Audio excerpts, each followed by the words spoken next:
তো বাবা এগিয়ে চলে রে বাবা। আচ্ছা আচ্ছা আপনাদের শোনার মুড আছে গো? শোনার মুড আছে? আচ্ছা হাত তুলেন তো, কারা কারা শুনবেন না?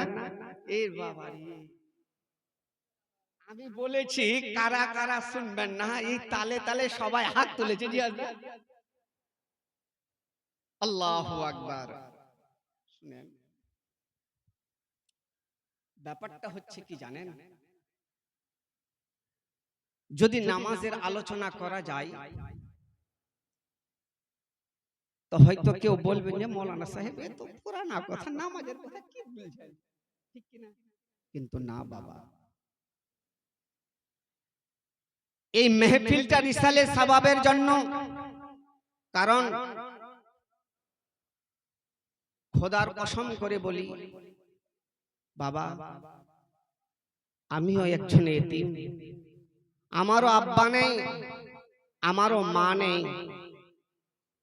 তবে কথাটা হচ্ছে এটাই, আপনি যখন দুনিয়াতে এসেছেন আপনার হিসাব আপনাকেই দিতে হবে, কেউ কারো দিবে না। তবে এই দুনিয়াতে কয়েকদিন 40 বছর, 30 বছর কিংবা 60 বছর, 80 বছর, 100 বছর, বর্তমানেতে 100 বছর মুশকিল, গড় অনুপাত যদি করা যায় 60 থেকে 65 বছর বর্তমানে আমরা বাঁচি। জি হাজরাত, ঠিক কিনা বলেন? এই 60-65 মধ্যে মাত্র কয়েকদিন মনে করেন যেটা আল্লাহর ইবাদত করবেন সেটাই আপনার আমল নামাতে লেখা হবে, যেটা নেকি করবেন সেটাই আমল নামাতে লেখা হবে। যদি বাবা কিয়ামতের মাঠে যদি আপনার একটা নেকি কম হয় তাহলে আপনার অবস্থাটা কি হবে ইনশাআল্লাহ শোনাবো। এই হযরত লোক বসে আছেন, বিজ্ঞ আলেম বসে আছেন, ইনশাআল্লাহ শোনাবো। ওই হাসরের ময়দানে আপনি একটা নেকির জন্য কেমন করে ছুটাছুটি করবেন,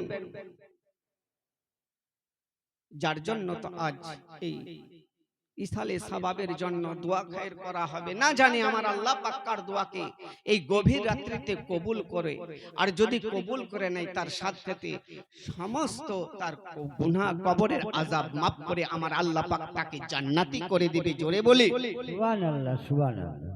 মুআজ্জাজ। তবে যাই হোক, একটু বলি, আমার বিশ্ব নবী তো একের পর এক যুদ্ধে জয়লাভ করে ইসলামটা প্রচার করেছেন। আজ বর্তমানে ভারতবর্ষের অবস্থাটা বুঝতেই পারছেন। মুফতি সাহেব বলে গেলেন, আমার বলার প্রয়োজন নেই, সেটাতে একটু আমল করার চেষ্টা করবেন।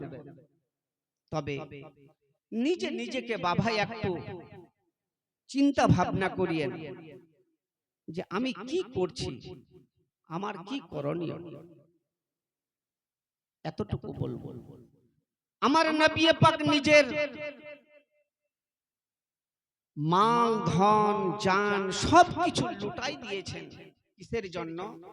এই গুনহগার উম্মত উম্মতীদের জন্য। হযরতে আলী যুদ্ধের ময়দানে যাবেন, আমার নবী পাক ওদিকে সাহাবাদেরকে খোদবা দিচ্ছেন, তোমাদেরকে খাইবারের যুদ্ধে রওনা হতে হবে।